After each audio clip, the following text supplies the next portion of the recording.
Hi,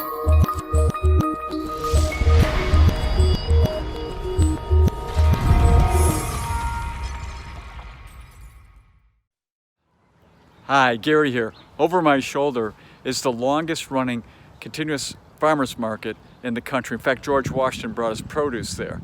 So why am I talking about that? Well, I'm going to look at grocery shopping today. Just one area as we phase back into the economy and how that's affected going forward in this new normal.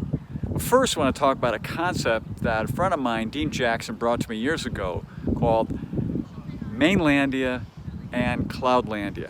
Let me explain. Mainland is where you get in your car, you drive to the grocery store, pick up your groceries, come back, unload them.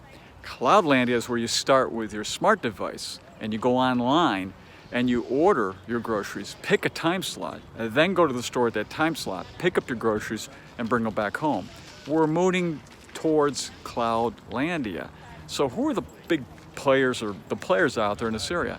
Well, first we have the big players, which are the online grocers. Next we have the little players, and these are the local source farmers, vegetable farmers, and so forth. And then finally we have the innovators, and I'm going to cover one in a restaurant area.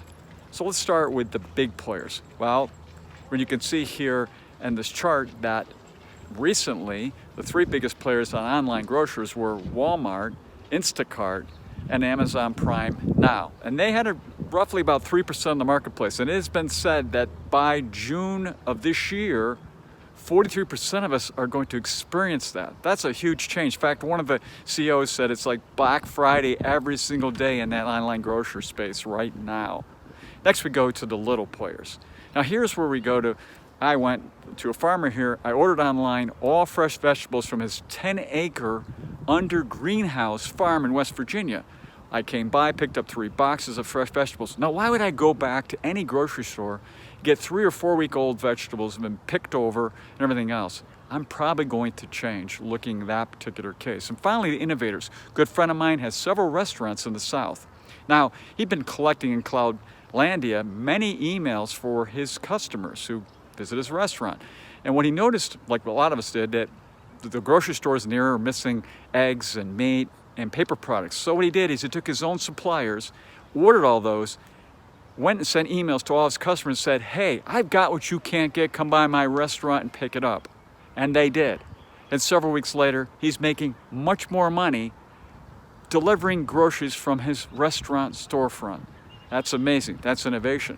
So when we look at that, how are we going to be habituated going forward? You know what I mean by that. What are the permanent changes that are going to take place that then will affect what happens in grocery shopping? So really it falls into, I believe, 3 areas. First is convenience. Easy to get online, go and do what we're doing on the grocers, show up in a time slot. Next is local sourcing, like I just did.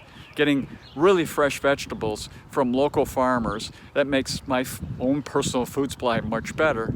And finally, there's the whole need to escape, personal escape that we do, to just get out of the house, to go shopping and come back. That's kind of against it. That basically says we may not make that change. So when we look at this going forward, we want to see where our investment plan and the investment opportunities and the investment management side of this works. And this is just one area for you to consider grocery shopping amongst many areas out there. So some food for thought. So until next time, enjoy.